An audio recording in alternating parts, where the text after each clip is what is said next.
Today we're out at the 7th annual Big Plant event on Virginia Tech's Stream Lab along Stroubles Creek, which is managed by Virginia Tech Biological Systems Engineering. So the Big Plant is a community tree planting event. We're trying to connect our local community to the landscape. Over the course of 2 days, we'll plant over 35 native species, ranging from American sycamore to spice bush, pawpaw, persimmon, just to name a few.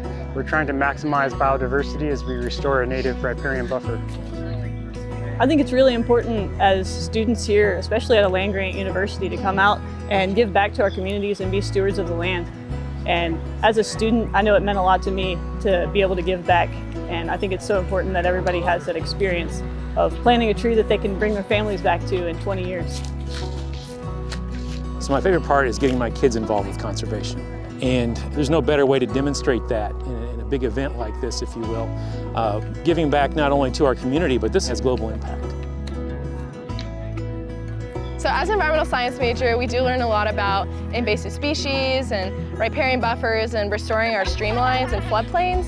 So I think it's really important that the community gets involved and experience environmental education.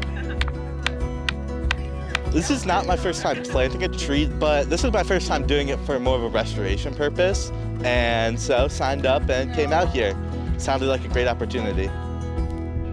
So since 2010, when the kind of modern era of stream restoration on Stroubles began, we've planted over 100,000 trees on Virginia Tech and Virginia Tech Foundation property in the Stroubles Creek watershed.